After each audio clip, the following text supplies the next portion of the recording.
구약시대와 신약시대의 사역 차이.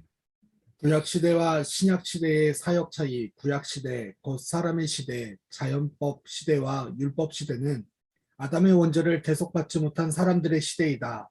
이 시대의 과제는 율법에 순종할 것인가 불순종할 것인가를 선택하라는 요구였다. 신약시대, 속사람의 시대, 복음의 법 시대의 요구는 다르다.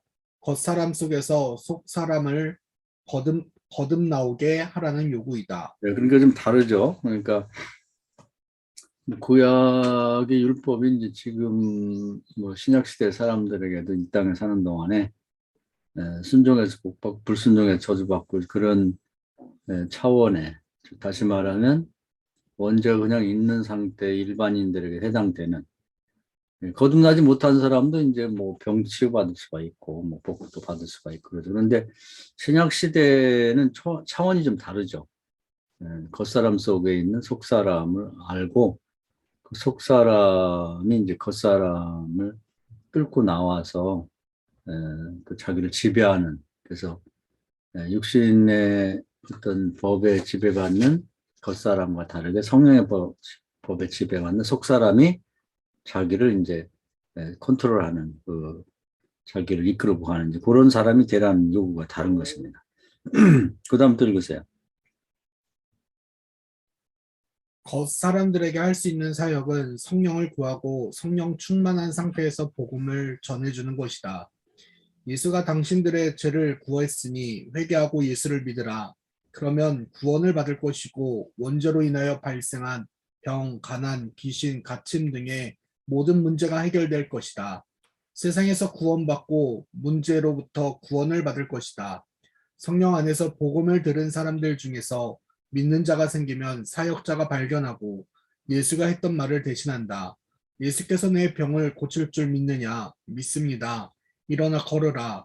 이렇게 하면 마가복음 16장에서 예수께서 약속하신 대로 기적과 표적, 이적을 나타낼 것이다. 그러니까 이제 우리가 이 부분이 이제 명확하지가 않은 상태에서 그동안 묵계를 했던 것 같아요. 그러니까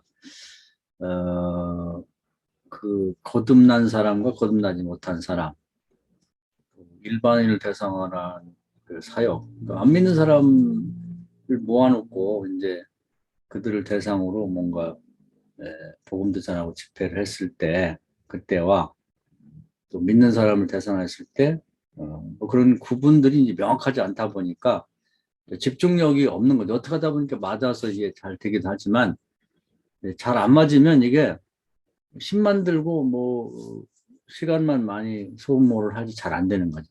그래서 아직 거듭나지 못한 일반인들을 놓고 사역할 때는 기본적으로 이제 성령을 구해, 성령이 임재한 상태에서, 예수는 그렇겠죠? 한량없는 성령의 상태에서 메시지를 전하는 거죠. 메시지 핵심은 당신들의 죄를 예수께서 사했고 예수를 믿게 되면 그 아담의 원죄로 인해서 발생한 그 저주로부터 구원을 받을 수가 있다. 저주는 여러 가지가 있죠. 가난도 있고, 뭐 예수님 하신 네 가지 과제, 또 질병도 있고, 억울하게 갇힌 것도 있고, 귀신에 눌린 것도 있고, 뭐 여러 가지 병 걸린 것도, 이런 것들로부터 구원받을 수 있다. 예수를 믿겠냐? 믿습니다. 이렇게 되면 이제 예수님은 당신이 구세주니까 내가 내 병을 치료할 줄 믿느냐 이렇게 묻는 거고, 우리는 이제 내가 싫어하는 게 아니고 예수님이 싫어하는 걸 대신하는 거니까, 대언하는 거니까 예수께서 당신의 병을 치료할 줄 믿습니까? 이렇게 묻는다는 거예요. 그 차이만 있지 똑같은 거죠. 그래서 그 사람이 믿습니다 했을 때 그건 뭐 하나님 편까지 믿는 거지. 그냥 자기 말로만 해서는 안 되고, 정말 믿는 사람이라면 나사렛 예수 그리스도의 이름으로 일어나 걸으라 이렇게 명하면 예수께서 마가복음 16장에 말씀한 것처럼 기적과 표적을 일으켜서 그 말씀에 대한 믿음이 진실이라는 걸 이제 보증해 준다 이렇게 되어 있습니다. 그래서 뭐 거기 모인 사람이 다 치유받을 수는 없죠. 이제 믿는 사람만 치유받는 거지. 그런 형식으로 되어 있다는 거. 그 일반적인 의미에서의 이 그런 어떤 기적이나 표적이 나타나는 걸 뜻하는 거죠. 그 다음에 이제 그것과 좀 다른 차원이죠. 그는 이제 거기서부터 이제 거듭남의 차원으로 가는 그 프로세스, 이제 그걸 이어서 설명할 필요가 있는 거죠. 그걸 이해할 필요가 있는 거예요. 그래서 이 부분을 간단하게 설명했습니다만은 깊이 한번 생각을 해보세요. 그래서 이게 무슨 차이가 있는 거고 사역을 어떻게 할 것인지. 그 다음에 구원 사역의 과정 한번 읽으세요. 구원 사역의 과정, 사역의 대상이 되어 수동적인 은혜의 대상이 되는 것과 달리 예수의 사역에 동역하는 능동적인 신앙생활이 있다. 예수가 모범을 보인 것처럼 성령 세례를 받고 거듭나는 것이다. 어부 시몬이 사도 베드로로 거듭나는 것이다. 핍박자 사울이 사도 바울이 되는 것이다. 이렇게 되면 이런 사람은 복음의 수동적 수혜자가 아니라 예수께서 했던 일을 계승하여 예수의 이름으로 다른 사람을 구원하는 능동적인 제자가 된다. 능동적인 제자들은 세속 사회에서 사람들을 구원하여 성도가 되게 하고 이들이 믿음을 가지면 불치의 병에서 구원한다. 이들이 하나님의 첫사랑을 체험하고 나면 더 성장하도록 도와서 능동적인 교인이 되도록 도와준다. 네, 그러니까 뭐 이해가 되시죠? 이제 처음에는 수동적으로 이제 복음의 수혜자가 되는 거죠. 이제 처음 예수를 믿을 때는. 그래서 뭐 하여튼 병도 치유하고 가난도 뭐 또 물리치우고 부자가 되기도 하고 뭐 여러 가지 이제 그런 혜택을 보는 그런 상태여서 이제 그 다음에 그 단계를 지나고 나면은 이제 능동적인 그런 그 예수의 동역자가 된다는 거예요. 그래서 예수의 이름으로 예수가 했던 일을 계승해서 대행하고 대언하는 그런 역할을 하게 된다는 거죠.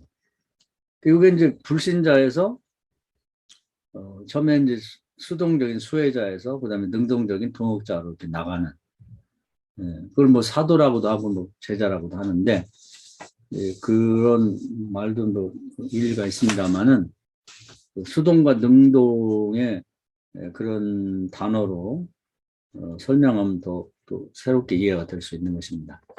대부분의 교인들은 끊임없이 이제 수동적인 복음의 수혜자의 상태에만 머물러 있는 거죠. 거기서 더 나가려고는 안 하는 거죠. 더 나가려면 거듭남의 과정을 겪어야 된다. 그러니까 어부 시몬은 될 수가 없어요.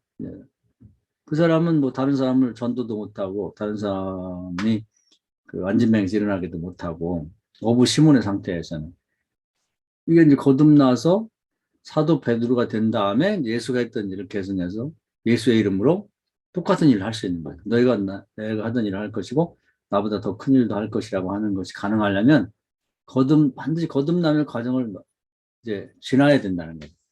특히 이제 우리 목사들은 반드시 거듭남의 과정을 넘어가야 됩니다. 목사가 되고 나서 계속 복음의 수혜자만 돼가지고 그냥 뭐 병 고쳐주세요, 뭐 또는 뭐 물질이 없어요, 좀 그 물질을 채워주세요, 뭐 그러고서 계속해서 이런 식으로만 하다 보면 뭐 도움 받는 사람으로 사는 거예요. 하나님께도 도움 받고 뭐 또 하여튼 뭐 다른 교회 도움 받고 뭐 다른 사람 도움도 받고 맨 그런 수동적 수혜자에 머물러 있게 되는 거죠. 그건 어쩔 수가 없어요. 그래서 결단하고 한번 성령으로 거듭남의 과정을 반드시 겪은 다음에서 능동적으로 다른 사람들을 도와줄 수 있고 구원해 줄 수 있는 사람이 된다. 그래서 특히 목회자들은 반드시 거듭나는 과정을 겪어야 된다는 거죠. 그게 안 되면은 예수님 자신도 거듭남의 과정, 마태복음 3장에 성령으로 거듭나기 전에는 자기 가족도 예수님도 구원을 못했으니까 심각한 거죠. 베드로도 마찬가지. 거듭나기 전에는 자기 가족도 구원을 못했잖아요. 근데 거듭나면서 달라진 거거든요. 지금도 목회자들도 거듭나지 못한 사람들은 자기 가족도 전도가 안 됩니다. 그래서 뭐 자식도 교회 안 나오고 친가의 부모님이나 뭐 형제들 아무도 안 믿고 그리고 교회를 다니면도 전도 하나 안 되고 그런 이유가 딴 데 있는 게 아니고 내가 뭐 공부를 뭐 좀 덜해서 뭐 박사학위 없어 그런 건다. 그것도 아니고 인물이 없어서도 아니고 또 뭐 내가 말이 좀 시원찮아서 안 되는 것도 아니란 말이죠. 바울을 보면 못생겼다고 그러죠. 건강도 안 좋고 추남에다가 말도 에, 더듬었는지 말이 졸했다 이렇게 되어 있으니까 그거 갖고 안 된단 말이에요. 거듭난 다음에 이제 바울도 개척도 많이 하고 많은 영혼도 전도하고 그렇게 된 거거든요. 이 거듭남을 반드시 거쳐야 되는데 안타까운 건 여기에 대한 철학적인 이해, 공감이 갈 만한 이해가 없다는 거. 그리고 그것이 강조하는 것도 없어졌기 때문에 그러면 이제 이 교회가 희망이 없는 거예요. 거듭나기 이전에 예수, 거듭나기 전에 시몬, 어부 시몬의 상태에 머물렀으니까, 목수 예수의 상태에 머물렀으니까 될 일이 없잖아요. 가족도 전도가 안 된다니까. 이걸 반드시 거쳐야 됩니다. 이건 뭐 누가 대신해 줄 수 없는, 우리 속에는 이미 그 속사람과 겉사람이 같이 있어요. 그런데 로마서 7장의 상태입니다. 오라 나는 곤고한 자로다. 싸우고 있다고. 그냥 이렇게 계속 살 건지 이건 아니지 않냐고 하는 성령의 법이 있고 육신대로 그냥 아유 붙잡고 그냥 아유 교회 많은 것도 붙잡고 그냥 먹고 마시고 그냥 잠자고 뭐 좋잖아. 그런 상태에 머물자고 하는 육신의 법의 요구가 있고 이제 그 상태에서 계속 머물러 있는 거죠. 그리고 부흥도 안 되고 교회도 없고 그런데 마음은 편하지는 않잖아요. 늘 걱정되고 불안하고 이러다가 이제 굶어 죽는 게 아닌가. 앞으로 미래는 불투명하고 그러니까 어디 잘 된 데 가서 어떻게 교회를 옮겨간다는 일 고민하는데 어디 간다고 뭐가 있습니까? 똑같은데 거기 가도 그렇게 아프고 문제가 있고 교인도 교회 옮겨가는 것도 그 교회도 문제가 있으면 옮겨가는 거지. 천국 같은 교회는 누가 옮겨갑니까? 근데 다 그거 하지 말고 자기가 있는 곳에서 거듭나고 그 지역도 거듭나고 하는 수밖에 없다. 그게 가장 빠른 길이에요. 다른 데가 어디 그게 준비된 데가 없다고. 그 얘기를 하는 거예요. 그래서 복음의 수동적인 수혜자에서 능동적인 동역자가 되자. 베푸는 자가 되자고 하는 얘기입니다. 본인이 이제 각자 결단하고 할 문제죠. 그게 가장 쉬운 게, 뭐, 꼭 기도원에 가고, 뭐, 어디 딴 데 가서 열심히 하려고 하지 말고, 지금 있는 데서 열심히 하는 게 좋아요. 왜냐면, 여기 익숙하니까, 여기 사는 게 제일 좋지. 딴 데 가는 것보다. 여기서 안 되는 건 딴 데 가도 안 돼요. 집에서 새는 바가지 나가서 샌다고? 안 된다고. 여기서 된 사람은 어떤 이유 때문에 딴 데를 옮겨가도 거기도 되게 만드는 거죠. 바울 같은 경우 되니까 여기서도 되고 또 딴 데 개척하면 또 되고 또 딴 데 개척하면 또 되거든. 왜냐면 그걸 거듭나게 하니까요. 그 다음에 김지승 목사님 세상의 정부. 세상의 정부와 하나님의 정부, 육신의 눈으로 보이는 정부의 배후에는 영적인 정부가 있다. 세상의 정부는 보이지 않는 정부의 지배 아래 있다. 성도가 상대해야 할 정부는 바로 영적인 정부이다. 우리가 상대해야 할 법정은 지상의 법정이 아니라 하나님의 법정이다. 하나님 나라의 동역자는 하나님 나라에서 정한 법과 전례, 영식들을 잘 알고 활용할 줄 알아야 한다. 이것을 설명하고 있는 것이 산성수훈이다. 가장 간단하고 쉽게 설명했다.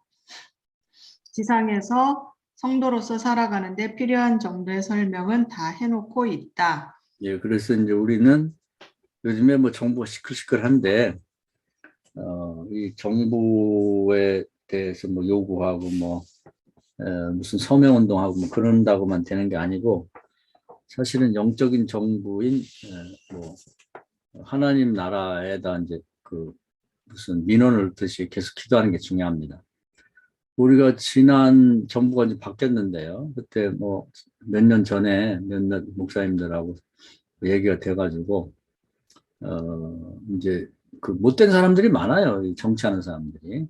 그래서 뭐 여든 야든 진보든 보수든 못된 사람들을 좀 제거해달라는 기도를 했었는데, 그것이 이제 뭐 일부 응답도 되는 것도 같고 그런 것 같아요. 그래서 이제 계속 기도는 하고 있습니다. 그래서 저는 이제 두 가지 기도를 하고 있어요. 하나는 에스겔 9장에 보면은 아주 못된 사람들을 이제 이렇게 칠해가면서 심판의 천사들이 와서 제거하는 게 나와요. 그런 방식의 전례를 따라서 하나님이 하여튼 모든 분야, 정치, 경제, 문화, 사회, 종교, 뭐 언론, 뭐 교육, 노동계에서도 아주 못된 사람들이 많거든요. 좋은 사람도 있지만 그런 사람들 아주 우두머리거나 아주 뭐 그 못된 짓을 하는 사람들 찍어서 하나님 제거해 주십시오. 그리고 이제 또 하나 기도는 이 아수르의 이제 산헤립이라고 하는 자가 아주 그 교활하게 이렇게 이스라엘 침공하고 주변 국가를 침공해서 못되게 그런 일이 있어요. 근데 하나님이 그 사람을 아주 못되게 보고 특히 랍사게라는 사람 앞세워갖고 막 교활한 말로 막 이렇게 하면서 하나님 모욕하고 한 일이 있는데 18만 5천 명을 이제 하룻밤에 성장을 만들었습니다. 그리고 깜짝 놀래갖고 사내립이 이제 진의 나라로 돌아갔는데 거기서 이제 진의 그 신전에서 기도할 때 아들들이 와서 살해를 해버렸죠. 그런 것처럼 우리나라도 이제 하나님이 쓰셔야 되는데 정치, 경제, 문화, 사회, 뭐 종교, 뭐 교육, 그 노동계 모든 전반에 걸쳐서 정말 못된 사람들을 좀 제거해 주십시오.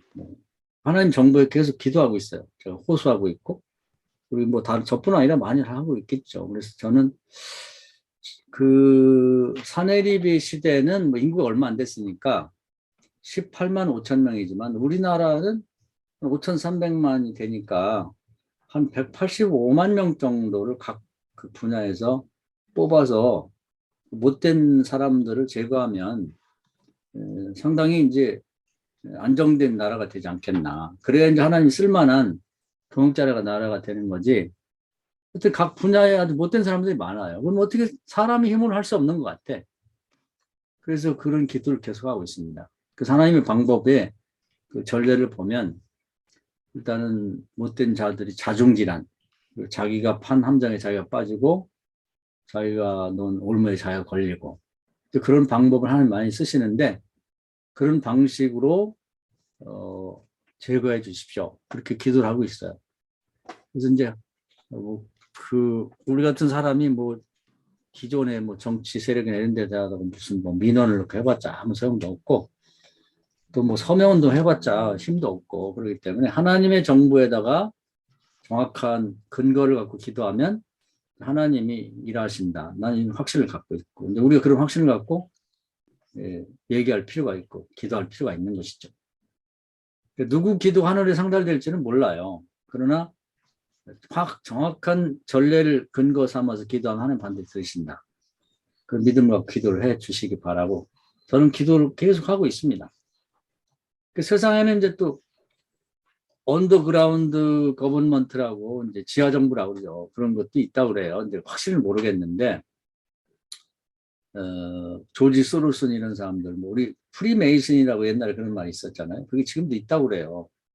그래서 오바마니 뭐 이렇게 그 정치, 경제, 문화, 사회에서 유명한 사람들이 이렇게 모임이 있어가지고 어느 나라의 대통령을 뽑고 하는 것도 그 사람들에 의해서 움직여진다.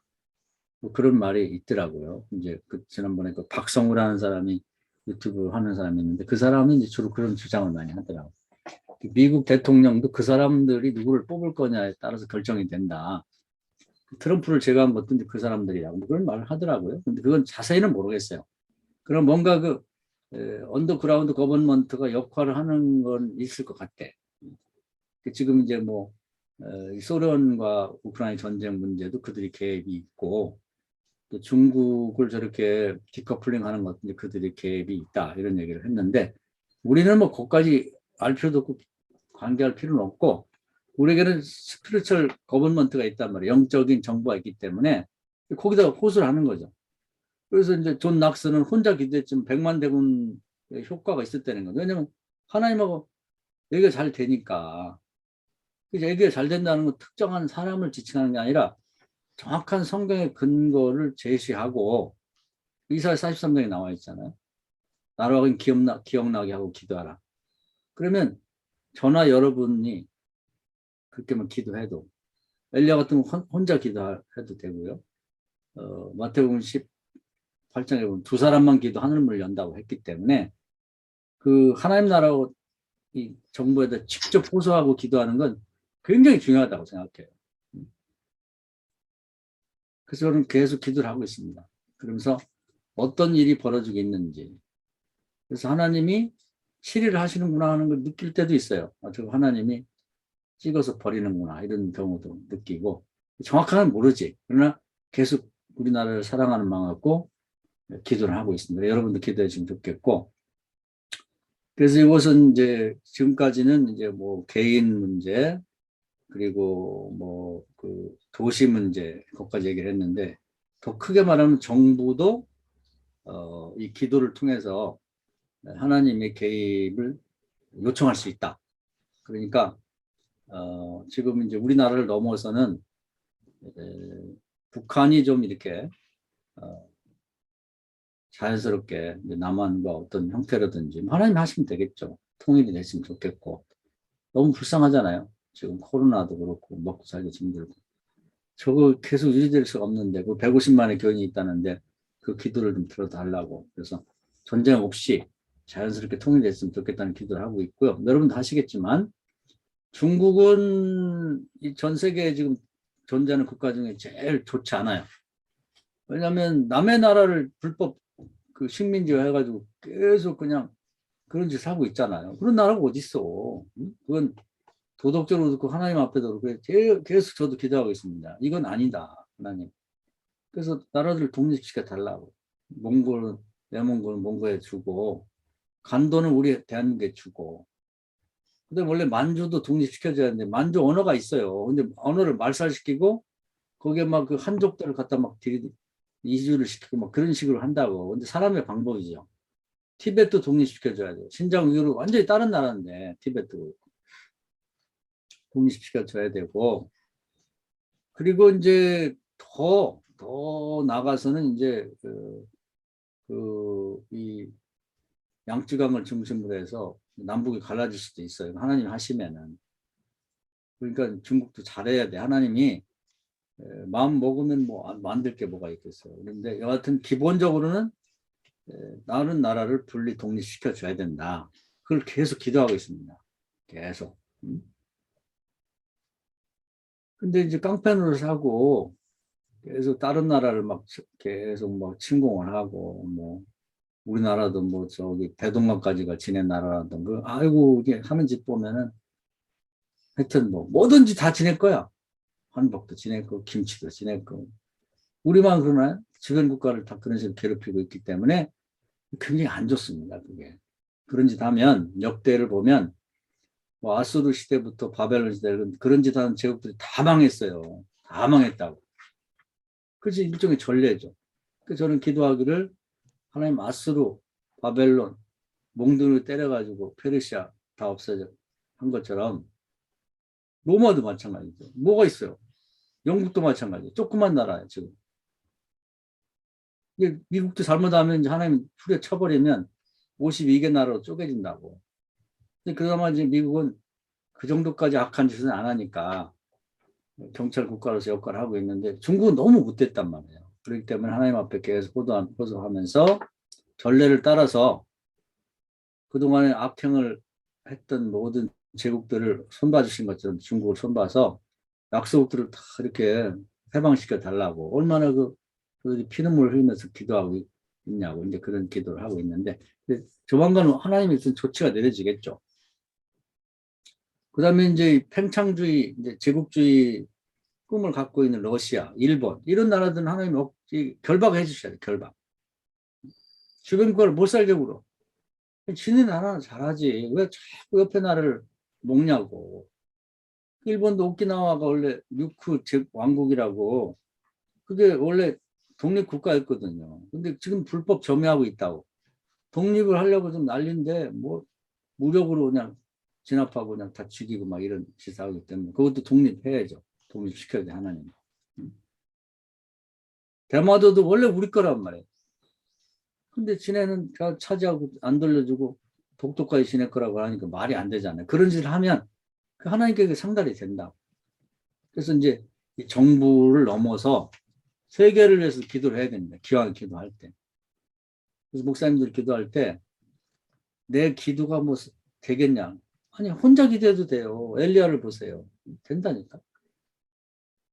현대사회 속에 아까 얘기한 존 낙스는 메리 왕이 100만 대군보다 더 무섭다 했거든요. 우리가 그거 할 수 있단 말이에요. 우리가 뭐 아무 세상으로 볼 때는 보잘것없는 그런 뭐 평범한 목사이고 그냥 한 개인에 불과하지만 그건 뭐 아무 상관없어요. 하나님 나라에 정확한 근거를 가지고 그것을 근거를 이제 제공하면서 하나님께 기도하면 하나님 응답을 하신다고. 그런 예는 제가 여러 차례 말씀드렸습니다. 그 이스라엘 백성이 가나안 땅에 못 들어간다고 하나님 다 죽이려고 할 때 모세가 출애굽기 34장에 전에 하나님 하신 말씀, 나는 은혜롭고 노하기를 더디한다. 그 말씀을 근거 삼아서 기도했을 때 하나님이 그 민족 전체를 살려준 일이 있거든요. 모세 혼자 기도했는데 또 오래 기도한 것도 아니에요. 정확하게 기도하니까 정확하게 딱 응답이 떨어졌단 말이에요. 그런 식이 될 수 있다는 거죠. 저는 그런 믿음을 갖고 있어요. 우리 목사님들도 마찬가지이기 때문에. 우리 국가에도 뭐 지금 뭐 여야가 나눠갖고 뭐 죽이니 살리니 뭘 없애니 뭐 살리니 난리를 치니까 전 자연인들이 자연인 차원에서 싸우고 하는 거고 결국 이제 하나님의 정부에서 어떤 그 조치가 내려지냐. 그래서 여기 나왔습니다만 세상에 법정돼 있어요. 뭐 지금 뭐 검찰이 어떠니 경찰이 어떠니 뭐 국회의원들이 싸우고 그러는데 그건 뭐 자연인들이 그렇게 할 수 있지만 결국 최종적인 결정은 이 영적인 법정, 다시 말하면 하나님의 법정에서 어떤 결론이 나냐 이거 갖고 되는 거거든요. 그러니까 우리가 기도하면 하나님 법정이 열리고 거기서 논의가 되리라고 봐요. 우리가 아합을 처리할 때 그 미가의 선지자가 봤잖아요. 아합 저걸 죽이냐 살리냐. 그거 뭐 사람들이 모여가지고 뭐 아합 편이냐 또 뭐 반대편이냐 해가지고 그냥 따귀를 때려가면서 싸워서 될 문제가 아니고 하나님 나라 법정에서 딱 결정이 돼서 아합을 죽여라. 그러면 그것이 이제 그 죽을 수밖에 없는 거지. 그걸 우리가 믿자는 거예요. 그 미가에는 정말 보잘것없는 아무도 알아주지 않는 삐쩍마른 그냥 선지자에 불과했지만 혼자고 나머지들은 뭐 그냥 그 박수부대 아합이 데리고 있는 뭐 400명의 그 선지자니 뭐냐 하는 그런 사람들. 이름은 명색이 여호와의 선지자들이지. 딱 거짓하는 사람들, 거짓사람. 그 많으면 뭐합니까? 그걸 뭐 철, 뿔을 만들어갖고 뭐 전쟁에 나가시고 백날 해봤자 소용없는. 혼자라 할지라도 무명이 아무도 안아주는 않는 사람이 할지라도 정확한 근거를 갖고 제가 말씀드리는 게 전례를 갖고 이제 실상을 본다고 그랬잖아요. 그런 건 똑같은 거예요. 저는 기도하면서 제가 기도하면 하나님께서 들으시면 그 이제 하나님 나라 법정을 열어 주셔서 거기서 판단이 내려지면 회의가 열리겠죠. 그래서 그것이 이제 추진이 되면 이제 그러면 그 대한민국도 바뀌고 중국도 바뀌고 이제 이 세계사도 바뀔 수가 있다는 거죠. 그것이 믿음입니다, 믿음. 그리고 믿음이면서 실상을 보고 기도하는 거니까. 미가의 시대에 있었던 일을 지금도 똑같이 해주시기 바랍니다. 하나님 나라 결정되면 그 시행되면 이제 눈으로 볼 수 있는 거예요. 기도하고 바라보는 거지. 저는 지금 기도하고 바라보고 있어요. 우리나라도 그렇고 이제 세계 역사를 바라보고 있습니다. 그래서 유튜브나 이런 걸 쭉 보면서 그런 입장에서 바라보거든요. 하나님이 일하기 시작했구나. 그런 재미가 있는 거죠. 그런 재미. 저희 아무도 뭐 이름도 없고 빛도 없는 아무것도 아닌 사람이지만 미가엘처럼. 그러나 그것과 관계없이 하나님한테 기도를 할 수 있단 말이에요. 어떻게? 전례를 미루어서 실상을 보면서 이렇게 되겠구나. 이렇게 되게 해주십시오. 정확한 성경의 근거를 갖고 기도할 수 있다는 거죠. 존 낙스처럼 할 수 있다는 거죠. 우리가 그걸 해줘야 된다는 겁니다. 그래서 이제 여기 세상의 정보와 하나님의 정보는 그런 뜻에서 말씀드리는 거고 더 넘어서는 전 세계도 그리고 기도하는 사람의 기도에 달렸다. 그렇게 보자는 거죠. 그리고 기도를 하셔야 돼. 저는 계속 기도하고 있습니다. 중국도 이제 어떻게 해체가 되고 될지는 이제 모르죠. 하나님이 언제 하실지 모르는데 조만간 될 거라고 봐요. 왜냐하면 러시아가 소비에트 연방공화국이 그렇게 해체되리라는 꿈에도 생각을 못했잖아. 근데 이제 하나님의 징벌은 되게 세 가지로 온다고 했죠. 첫 번째 경제 제재인데 그게 가장 경미한 거예요. 그때 빨리 해체되는 게 좋아. 그래서 소련도 그 16개 나라를 먹여 살리다가 천연가스를 뭐 다른 뭐 미국을 비롯한 자유 진영에서 못 팔아먹게 이렇게 아주 그냥 그 가격을 다운시키면서 경제가 무너지니까 다 독립시켜줬잖아요. 만약에 경제에서 안 무너지면은 그건 뭐 전염병입니다. 전염병. 과거에 그 유럽에서 흑사병이 돌 때는 엄청나게 많은 사람이 죽었더라고. 뭐 1억 명인가가 죽었더라고. 그러니까 전염병이 돌면은 그냥 소련 사람들이 그냥 반은 다 죽을 수가 있어요. 그래도 안 되면 뭐냐면 전쟁이죠. 그게 이제 하나님 나라의 징벌이 정해져 있어요. 중국도 경제 제재가 좀 강하게 지금 가해지고 있잖아요. 자유주의 진영에서부터. 그럼 이제 지금 전 세계가 뭉쳤다고. 전에는 뭐 유럽지 같은데 돈벌이 아니라 그렇게 한쪽은 제재하고 한쪽은 서로 교류하다 보니까 문제가 됐는데 지금 이제 하나로 뭉치더라고. 한국도 이제는 눈치 안 보고 좀 뭐 윤석열 정부가 들어서면서 이제 미국 쪽으로 그 가까워졌더라고. 그러니까 이제 디커플링에 이제 그쪽에 가입을 하게 된 건데 개입을 그쪽으로 붙게 됐는데 경제 제재에서 무너진 게 좋아요. 중국도. 안 그러면 이제 전염병도 거기 왔죠. 일부. 거기서 시작이 됐으니까. 그래도 안 되면 마지막은 전쟁입니다. 전쟁 나면 뭐 엄청나게 죽는 거죠. 뭐 중국 애들이 큰 소리 빵빵 치지만 혼자 어떻게 감당합니까? 혼자는 안 되는 거예요. 소련은 도울래도 힘도 없고 이번에 봤지만 아무것도 아닌 소련도. 그리고 이 미국이나 이런 데가 그 인공위성 그게 무섭더라고요. 그러니까 뭐 다 정보를 어, 제공하니까 뭐 어디 뭐 잠수함이 어디 가는지 뭐 비행기가 어디서 뜨는지 탱크가 어디로 움직이는지 다 들여다보고 거기 좌표를 찍어주니까 안 보고 그냥 쏘면 그냥 거기 맞는 거야. 몇십억짜리 탱크가 1억짜리한테 미사일에 그냥 팍팍 나가 떨어지는데 어떻게 할 거예요, 전쟁이? 중국이 뭘 갖고 해? 무기도 괜찮고. 전쟁 나면 이제 중국은 완전히 그냥 저 원시 사회로 돌아간다고 보면 됩니다. 그래서 빨리 좀 정신 차려야 되는데 이제 그런 시대가 올 거라고 보는 거죠. 얘기가 딴 데로 흘렀는데 여하튼 간에 우리의 이 신앙생활은 개인을 넘어서 가정, 도시, 더 나아가서는 이제 국가, 더 나아가서는 이제 세계까지도 영향을 미치고 있다. 그걸 알고 기도하는 게 중요하다. 그래서 믿음의 지경을 기도의 지경을 좀 넓히자 하는 얘기입니다. 자, 그 다음에는 이제 품고 기도한다는 뜻인데요. 우리 김지수 목사 한 번 더 읽어주세요. 어미 닭이 계란을 품듯 품고 기도해야 한다. 그러면 자연의 빛에 반응하는 은총의 빛이 와서 줄탁동시 구원하게 된다. 이미 여호와 이래 이 세상은 예수의 원죄 대속으로 구원이 완성되어 있다. 하나님 나라와 지상 나라의 경계가 다 무너졌다. 성령이 임재한 범위 안에서는 국경선이 없는 유럽 연합과 같이 된다. 사무엘이 라마 나요스에서 이런 사역을 했다. 사도행전 2장에서는 제자들이 이런 사역을 본격화했다. 여호와 이래 이미 모든 피조물의 속사람이 다 구원받은 상태에서 성령을 구하여 거듭나게 하는 방식을 이해하고 반복해서 시도해 보아야 한다.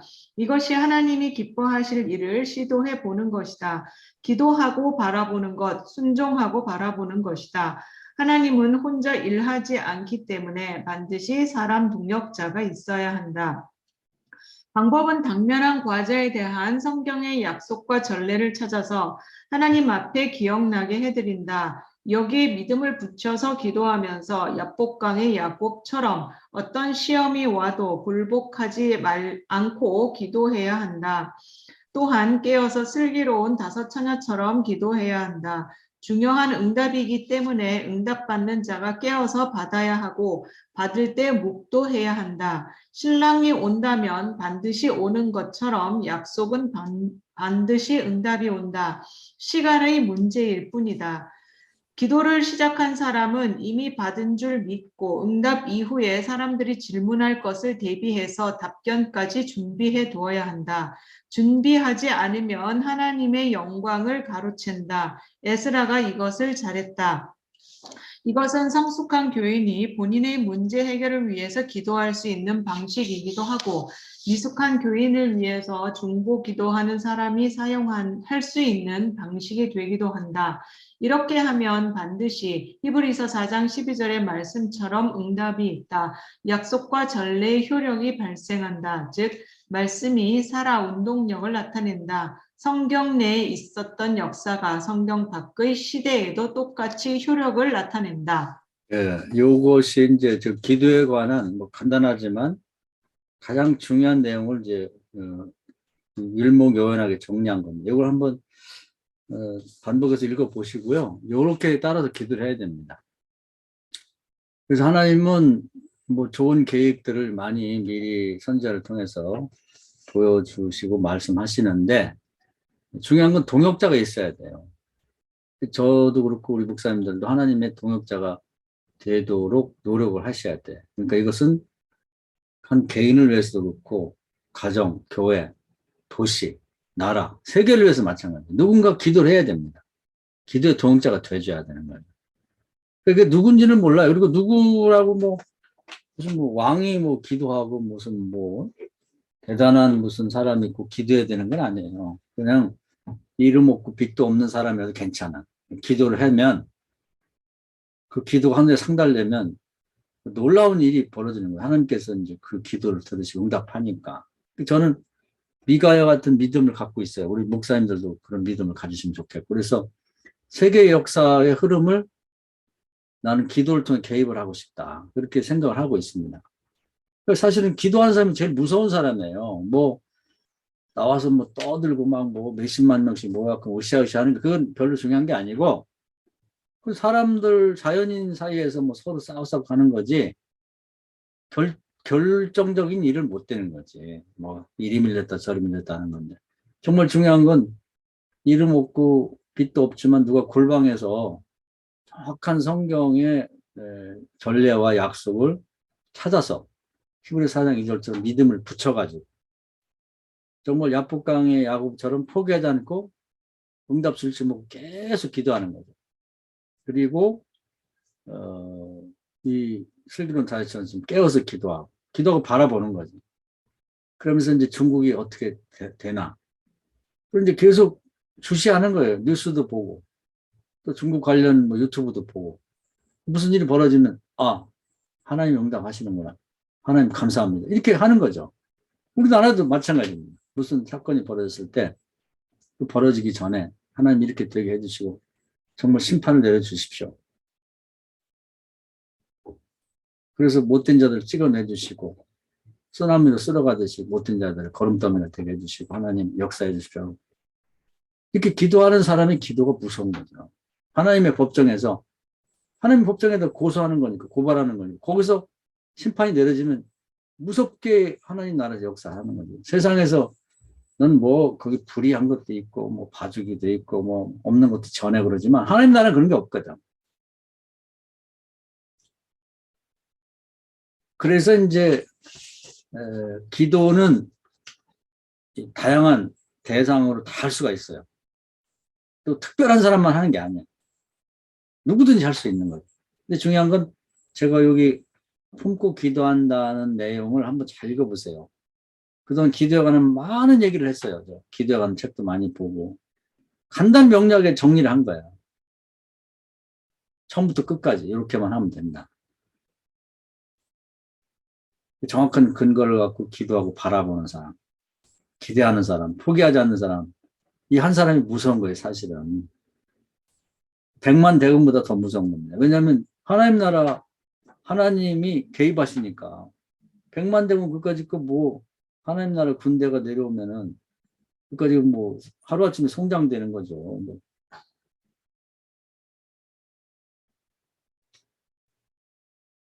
뭐 중국 군대가 많다 뭐 15억 명.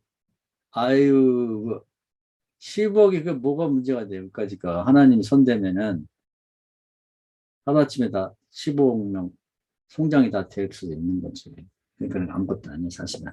무서운 하나님 무서운 거지. 그래서 우리가 이제 그런 기도의 과정을 이해하고 품고 기도를 해보자는 것입니다. 그래서 좀 기도할 때 나만 생각하고 우리 교회만 생각, 우리 애들만 생각지 말고 기도에 입을 크게 벌려가지고 좀 좋잖아요. 꼭 굳이 뭐 우리가 뭐 어디 유엔에 나가서 연설하고 그럴 게 안 해도 세계 평화를 위해서 집에서 기도하면 되잖아. 기도실에서, 자기 방에서. 지금 우리 줌 하고 있는 목사님들이 지금 그 방에서 기도해도 여기에 딱 맞게만 기도하면 그 기도 하늘에 상달됩니다. 이가의 기도가 되는 거죠. 그래서 이걸 한번 잘 읽어보시고 저는 이렇게 기도하고 있는데요. 모르겠어요. 제 기도가 뭐 딱 하나님 나라에 뭐 정확하게 상달됐다 이렇게 뭐 말할 수는 없는 거고 근데 그건 나중에 다음 생에 가보면 알겠지. 그러나 믿음을 갖고 있습니다. 응답되고 있다. 될 것이다. 전례를 근거 삼아서. 자, 그 다음에 또 누가 읽을까요? 김성호 목사님이 그 나라와 그 일을 먼저 구하라. 그 나라와 그 일을 먼저 구하라. 성도는 하나님 나라의 계획이 무엇이고 현재 그 진행 사항이 어떠한지 어디쯤에 와 있는지 알아야 한다. 이 일에 어떤 형태로든 참여해야 한다. 하나님이 하시는 일을 응원하고 중보기도 하고 헌금하고 헌신한다. 예, 그래서 이제 이게 굉장히 중요해요. 왜냐하면 내 것만 하나님이 좀 관심 갖고 뭐 해달라고 하지 말고 먼저 하나님이 그러니까 창세부터 계시록 끝까지 뭘 하려고 하고 계시나. 근데 구간이 이제 그게 그런 게 예고가 되고 이제 예언이 됐잖아요. 그러니까 반복 얘기하지만 노아 홍수 때는 앞으로 홍수가 올 거다. 그러니까 대비를 해라. 그런 얘기를 귀담아 듣고 거기에 참여를 해야 될 거 아니에요. 이렇게 방주도 만들고 배도 만들고. 그다음에 출애굽 예고됐을 때 창세기 15장 아브라함 얘기를 들은 다음에는 그 시대 사람들은 그게 어떻게 진행되는지 날짜를 따져보고 400년이라고 했는데 지금 100년 지났으니까 300년 있으면 되겠네. 이런 걸 생각하고 기도하라는 거죠. 준비하고. 모세의 가정처럼. 또 예레미야 25장에 뭐 바벨론 포로가 됐을 때는 70년 후에 돌아온다고 하니까 70년 후에 돌아올 때를 믿고 에스라처럼 뭔가 그때 또 성경을 필요로 하겠구나 해서 다시 정리를 하는 작업을 한다든지 니에미야처럼 뭔가 나라가 정부가 다시 들었을 때 이 페르시아에서 잘 배워갖고 그걸 써먹으려고 뭐 준비를 한다든지 하루에 3번씩 뭐 다니엘처럼 기도한다. 뭔가 이런 걸 좀 관심을 가지라는 거지. 그냥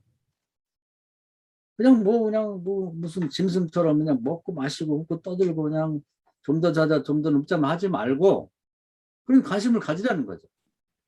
현재는 뭐냐면 사도행전 8절에 예고를 하셨잖아. 그걸 믿자는 거예요. 그리고 지금 선교 상황이 어떻게 돌아가는지 제가 자꾸 우리 목사님들에게 그런 얘기를 하는 이유는 이게 하나님 뜻이니까 그런 거예요. 그래서 예루살렘부터 시작해가지고 이제 뭐 유럽 연합을 해서 미국으로 갔다가 현재 한국으로 해서 중국으로 가는데 처음에 이제 중국이 대제국이니까 이제 복음화 되리라고 생각했는데 그 부분에 약간 저도 착각을 일으킨 거예요. 그냥 이제 한국을 제국의 이제 뒤를 이어서 미국 다음에 쓰시려고 하는 것을 이제 뒤늦게 알았어요. 근데 이제 물리적인 강대국이 아니라 한국은 또 특이하게 우선 경제 대국, 그걸 만드셨어요. FTA가 전 세계에서 가장 많은 나라하고 관계를 맺고 있거든요. 우리가 경제 대국이 됐죠. 소프트웨어적인 거지. 그 다음에 이제 그 문화 대국이 됐단 말이에요. 전 세계 뭐 문화적으로 영향 굉장히 한류를 통해서 미치고 있으니까. 이제는 이제 한국이 제가 볼 때는 정치 대국이 될 수 있다. 정치가 국내 정치도 안정이 되고 이제 세계 정치에도 깊이 관여가 되고 있어요. 지금 나토에 가입한다는 말도 있고 뭐 그러니까 있을 수 없는 일이지. 우리는 유럽에 있는 사람 나라도 아닌데 우리를 필요로 하는 거지. 영향력이 있다는 거예요. 그럼 이제 남북 통일이 되고 간도가 우리 거에 되고 연해주도 독립해서 한국으로 온다는 거. 원래 연해주가 17세기까지 한국 거였어요. 또 소련이 그 나라가 어려우니까 일본하고 그 싸우고 있는 섬을 판다는 거 아니야. 그걸 가지고 왔었어요. 사라고. 옛날에 알래스카 팔아먹듯이. 한국의 땅이 점점 넓어진다고. 그래서 미국에서 계획은 뭐 진짜인지 모르겠는데 만주 땅도 한국에 주고 싶다는 거지, 주도록. 왜냐면 중국 애들이 그 제일 관리도 못하는 것들이 욕심만 내고 있으니까. 그러면 우리가 이제 그 투르크족이라고 옛날에 원시 시대 오래로 올라가 보면 투르크족이 우리나라부터 쭉 터키니 뭐 카자흐스탄 뭐 우즈베키스탄 터키 아르메니아 저 헝가리까지 같은 민족의 뿌리가 그래서 다 형제 나라라고 그래. 거기가 근데 가장 못 사는 나라들인데 뭐 딱 그냥 유럽처럼 연합국가는 아니더라도 심적으로 이제 지금 다 형제 나라가 돼 있습니다. 그래서 그게 제일 못 사는 나라가 이슬람권이니까 그것을 이제 복음이 전파되리라고 우리가 믿고 기도하고 있는 거죠. 제가 자꾸 얘기하는 것이 하나님 나라의 건설사라고 하는 입장에서 얘기를 드리는 거예요. 그래서 카자흐스탄과 선교를 하자. 그 다음에 이제 중국이 제국이니까 선교를 하자고 그래서 하나님 나라 계획 안에서 늘 그걸 보면서 하나님 어떻게 일하시나 어떻게 진행되나 그러면서 하나님 하시는 일에서 응원도 하고 찬양도 하고 하나님 이렇게 하시는군요.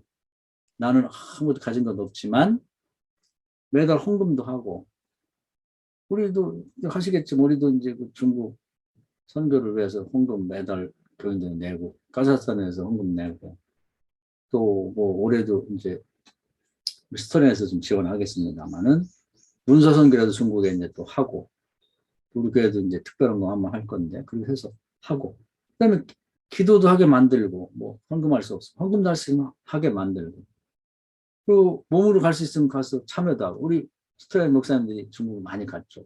카자흐스탄도 가고 그걸 해야 된다는 거예요. 그래서 이제 항상 그 귀를 열고 눈을 열고 하나님 어떻게 일하시나 하는 그 중국에서 하나님 강력하게 지금 역사를 하고 계시죠.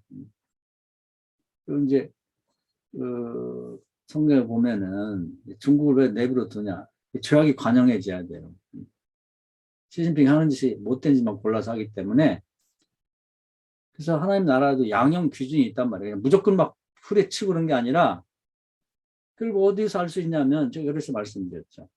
가나안 땅에 진입할 때 이제 성경을 잘 모르는 사람들은 아니 가나안 땅에 멀쩡히 살고 있는데 하나님이 폭력적으로 왜 이스라엘 백성들이 들어가가지고 다 내쫓으냐 하나님이 할치냐는데 성경을 잘 몰라서 그래요. 그 뭐라고 되어 있냐면 내가 정확히 기절은 생각 안 나는데 지금 왜 못 들어가냐 안 들어가냐는 하나님이 아모리족 그러니까 가나안 7족속을 통틀어서 아모리 족속이라 그래. 아직 죄악이 관영하지 않다. 죄악이 계속 쌓여갖고 이제는 더 이상 안 된다 싶을 때 하나님이 치는 거예요. 그게. 그 과거에는 노아 시대에는 물로 쳤지만 소돔과 고모라는 유황불로 쳤거든. 아무리 족속이 점령하고 있는 가나안 지역은 죄악이 관영해서 이제는 더 이상 볼 수 없을 때 옛날에 물이나 유황불 대신에 사람이 이스라엘 백성이 물밀로 들어가서 그걸 친 것입니다. 다 이유가 있는 거예요. 중국은 이제 보세요. 중국을 보면 죄악이 관영해지고 있어. 계속 하는 짓 보면. 그럼 하나님이 그때 손을 대는 거예요. 하나님이 손 댈 때는 숨 돌릴 틈도 없이 완전히 쓸어버립니다. 근데 이제 바라기는 그렇게까지 가기 전에 좀 중국이 변화가 됐으면 좋겠죠. 근데 이게 모든 게 마찬가지예요. 어떤 집안도 못됐다, 저 사람들이. 그 내버려 두고 있다고.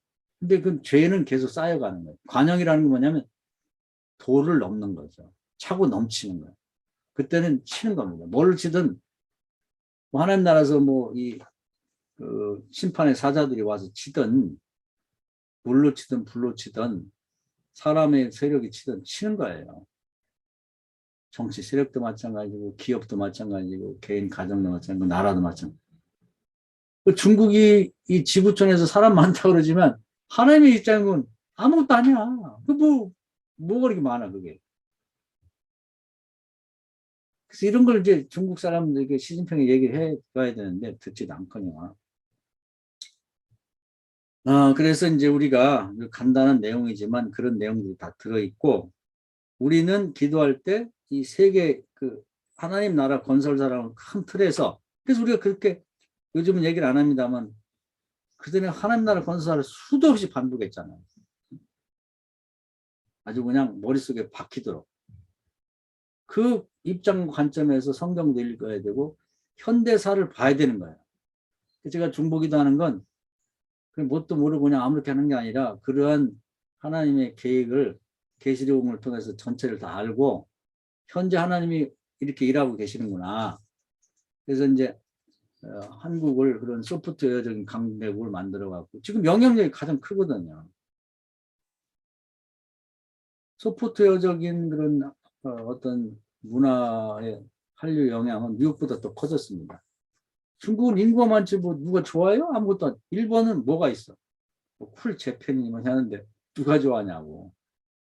우리는 전방위적으로 한글도 그렇고 뭐 사람도 그렇고 뭐 하여튼 모든 면에서 하나님이 하시는 거지 사람이 하는 거 아니잖아요.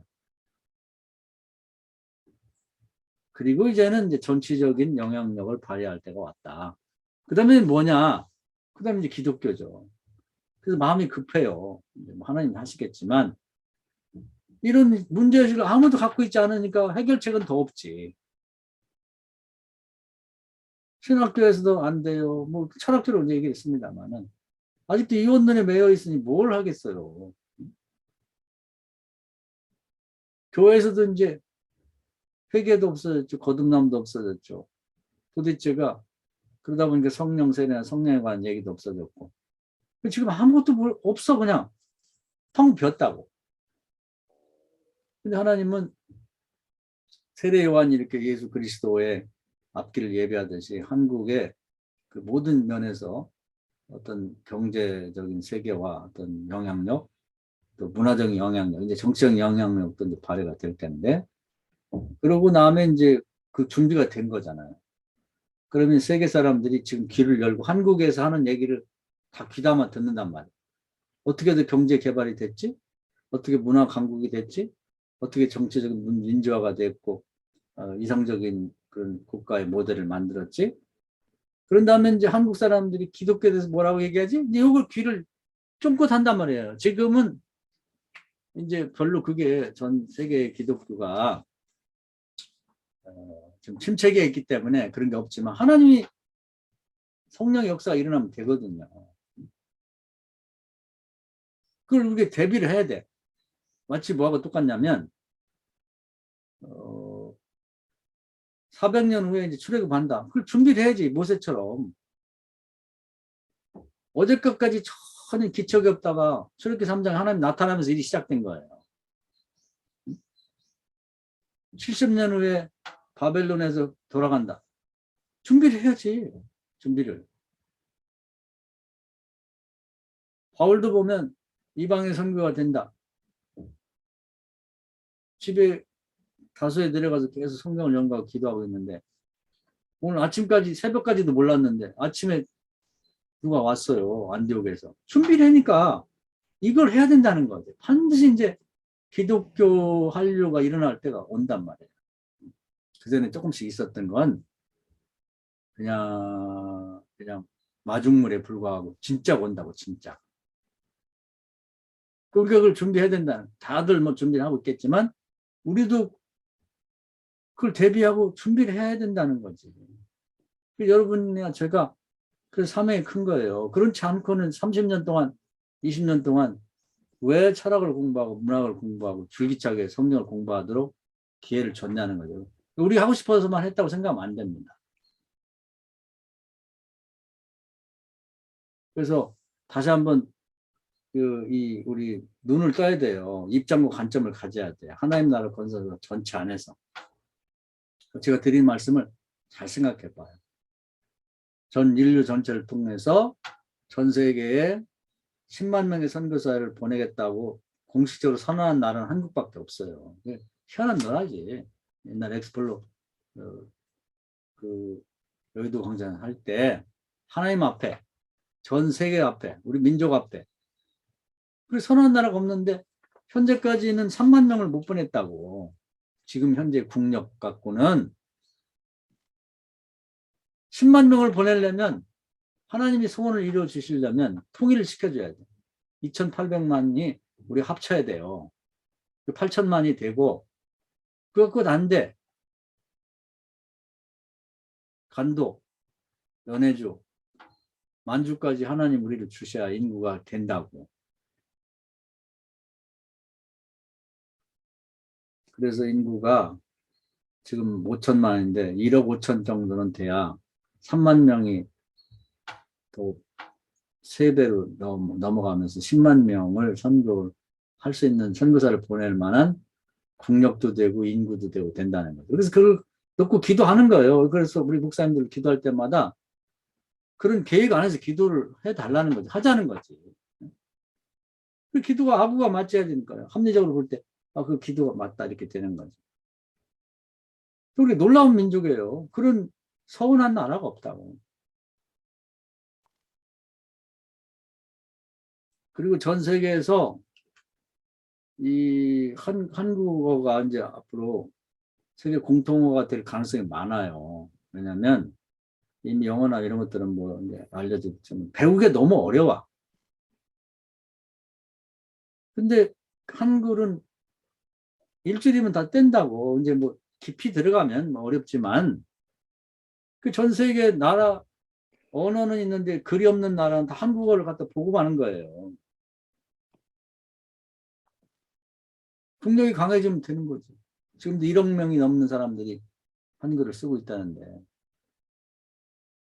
그런 걸 보자는 거예요. 이게 눈으로 뜨고 보자는 거지. 그리고 국가의 그 전 세계 모든 역사 속의 모든 나라들이 철학이 없어요. 철학이. 유일하게 한국만이 철학이 있는 민족이라고. 그건 뭐냐면 홍익인간, 제세이화인데 인간을 넓게 이롭게 하자. 그리고 그런 이치를 갖고 철학을 갖고 세상을 다스리자는 거예요. 홍익인간, 제세이화. 그것이 말하자면 하나님이 이웃을 내고 마치 사랑을 말하고 딱 떨어지는 거예요. 이게. 그것이 우리 몸에 아주 뼛속까지 배어 있어요. 머릿속부터 발끝까지. 그래서 우리는 이웃이 어려우면 도와주는 거야. 놀랍잖아요? 예를 들어서 중국 가서 중국 얘기를 자꾸 해서 그러는데 가다가 수박차가 넘어졌다. 동네 사람 다 와서 다 가져가. 다. 우리나라 사람들은 고속도로에 넘어졌으면 다 가서 서가지고 하나도 가져가는 사람이 없는 거예요. 다 주워가지고 챙겨서 이렇게 주고 또 무슨 넬카차 연결하고 경찰 연결하고 앰뷸런스 연결하고 다 도와주고. 그 누가 시켜서 하는 게 아니거든. 근무기에 누가 시켜서 합니까? 또 서해안 그 기름 유출 났을 때 저도 가서 닦았습니다만 그 누가 가서 닦냐고. 돈도 안 주는데 휴가까지 내갖고 직장 연차까지 내갖고. 그 왜 그러냐? 홍익인간이 이념으로 시작했던 나라니까 그런 거예요. 일본하고도 뭐 참 희한하지. 일본 애들 뭐 지진 나고 그러면 쓰나미 오고 그럼 우리 초등학교부터 교회마다 다 돈 걷어준다. 그런데 뭐가 이뻐서 그러냐? 근데 재밌는 건 그렇게 우리가 헌금해서 도와주고 뭐 기부금 냈어도 신문에다 우리나라가 도와줬다는 걸 기록을 안 남겨. 딴 나라들 도와준 거 다 내고 아주 못된 놈이지. 굉장히 불쾌하죠. 이번에 또 이제 화산 터지고 뭐 쓰나미 오면 어떡하냐. 또 도와주러 가요. 뭘 꾸며가지고. 왜 그래? 철학이 있는 민족이라 그래요. 이게 민족이 뼈골 속에 그 남의 어려움 있으면, 국가가 어려우면, 세계가 어려움을 당하면 도와줄 수밖에 없는 체질이 된 거예요. 그게 아주 체화가 됐다고. 이런 민족이 없는 거죠. 그러니까 하나님이 쓰시려고 하는 건데, 그 나라를 옛날이지만 고조선 시대 또 단군을 통해서 나라가 시작될 때부터 그런 걸 씨를 심어놓은 거죠. 민족에게. 그런 역사, 이건 뭐 제 얘기가 아니고 한국을 연구하는 특히 미국 학자들, 영국 학자들이 연구를 많이 하는데 그 사람들이 하는 얘기예요. 그래서 이런 것들이 하나의 조화를 이루어서 하나님이 하나씩 하나씩 준비하고 가고 있다는 거지. 때를 보고 있는 거야. 그래서 세계사 속에 하나님 나라 건설사 속에서 세계에 돌아간 걸 보자는 거죠. 그래서 이런 관점과 입장을 보고 보면 아, 하나님이 이번에 소련을 어떻게 다루시나 보자. 중국을 어떻게 다루시나 보자. 이게 보이는 거지, 눈에. 그래야 이제 신앙적인 관점에서 뉴스도 보게 되는 거고 미래를 예측할 수도 있는 거예요. 그 신앙이 붕 뜨고 다른 게 아니란 말이에요. 신문과 성경이 다른 게 아니라는 거예요. 철학과 성경이 다르지 않다는 거예요. 그런 눈을 가져야 이게 기독교인이에요. 누가 먼저 가야 되냐? 목사들이 먼저 가져야지. 그리고 그걸 보면서 기도하는 거죠. 마치 출애굽기 11장에 전쟁하는 걸 보고 모세가 뒤에서 기도하듯이 그렇게 기도할 수 있는 거죠. 세계의 흐름을 보면서. 그리고 하나님이 하시는 게 느껴지면 아, 하나님 감사합니다. 하나님 제 기도 들으셨네요. 남들이 보면 죗간 놈이 뭐 기도했다고 뭐 나라가 바뀌어?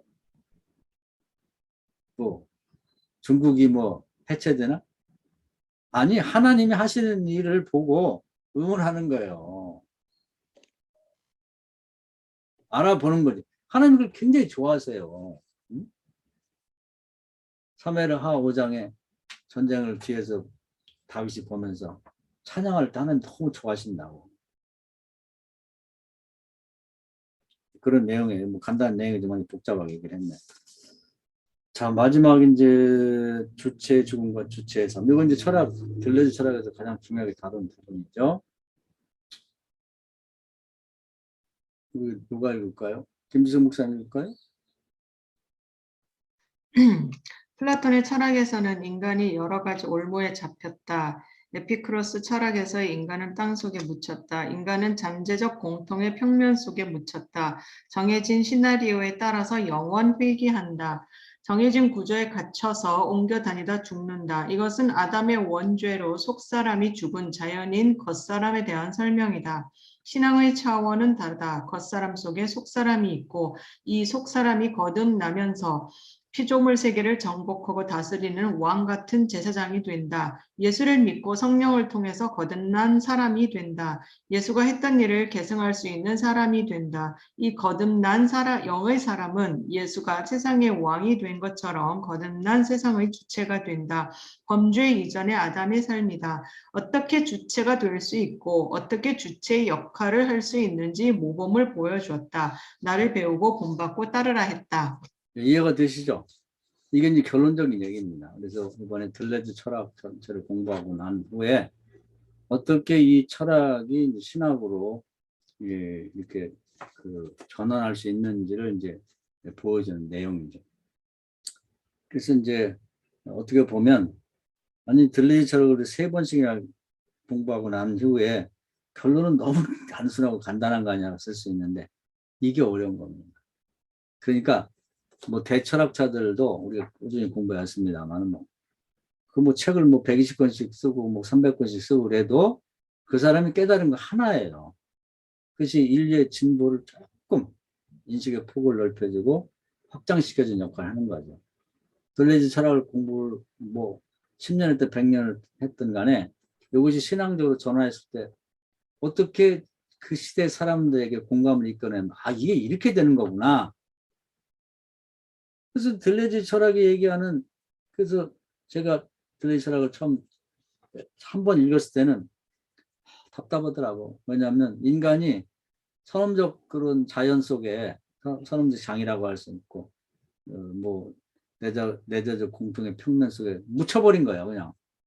그 속에서 자연의 일부, 뭐 양이나 염소나 무슨 물고기나 또는 뭐 무슨 사과나무처럼 그런 식으로 그냥 이데와 자연적 이데와 자연적인 진료가 만나갖고 자연의 일부로 그냥 묻혀버린 거지. 그래서 거기서 만나가지고 무슨 정해진 시나리오, 회로를 쫓아서 또 계속 성장해 나가다가 죽으면 또 다시 이대로 가고 진로로 가고 그리고 다시 또 때가 되면 또 만나서 또 이렇게 사람이 되고 그렇게만 하면 그 설명이 되긴 하는데 그럼 우리 인간은 뭐지?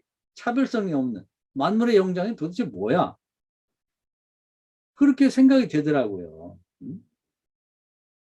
그런데 평토장 무덤에 모양도 없는 그냥 땅속에 묻혀버린 것 같은 느낌이 확 드는 거야.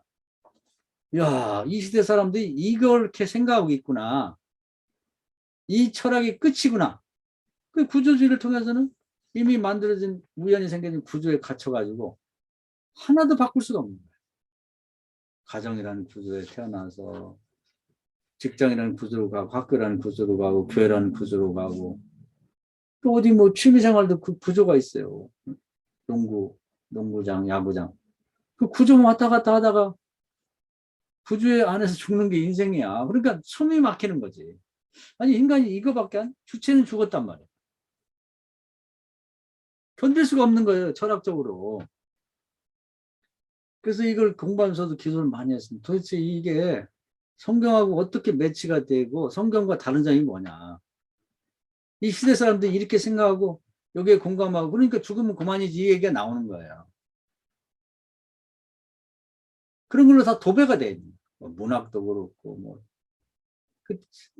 교회 안 다니고 또 믿음도 없는 사람들이 나와갖고 철학자니 뭐냐 하면서 기가 막혀 뭐 마가복음을 강의를 하고 무슨 뭐 도마복음을 강의하고 요한복음 지금 뭘 알아서 그래요. 그걸 목사들이 듣고 앉아있어요. 교인들이 듣고 앉아있고 거기 무슨 구원이 있나. 그런 사람들은 다 이론적인 철학 내에 있는 사람들이야. 성경을 모르는 거지. 그 속에 또 하나의 그리스도의 원죄 대속을 통해서 본래 있었던 것을 살려낸 내적인 사람, 그런 영적인 아니면 속사람에서 이대가 있고 영적인 진료가 있어서 영의 사람. 그러니까 고린도전서 15장은 영의 사람이라는 말이 딱 나와요. 그게 있다는 것이 성경을 통해서 밝혀지는 거야. 그걸 모른다니까 세상 사람들은. 뭐 철학자니 뭐니 뭐 지네들이 뭘 알아. 믿음이 없는데. 예수를 안 믿는데. 근데 이제 그게 이론론적인 차원에서 얘기를 하다 보니까 이론론 차원만 아는 사람들에게는 공감이 가고 그냥 하고 쳐다보고 앉아 있는 거지. 아 대단하다. 대단한 게 뭐가 대단해. 그건 신앙이 아니고 철학이네. 그런데 이제 이 예수 그리스도가 하시고자 하는 얘기와 신약성경을 쭉 그렇게 봤을 때 세상에 답이 다 있잖아요. 예수 그리스도가 먼저 시범을 보인 대로 목수 예수 속에 구세주 그리스도가 있잖아. 여기서 시작이 되는 거예요. 그런 방식으로 이제 사람도 그렇고 뭐 도시도 그렇고 사물도 그렇고 다 돼 있다고 하는 거죠. 그래서 믿음의 눈으로 전례를 근거해서 보게 되고 예수께서 또 친히 거듭남을 시범을 보인 거죠. 너희들도 성령 먹게 거듭나야 된다. 그 사람들이 거듭났잖아요. 그걸 계승해 놨잖아.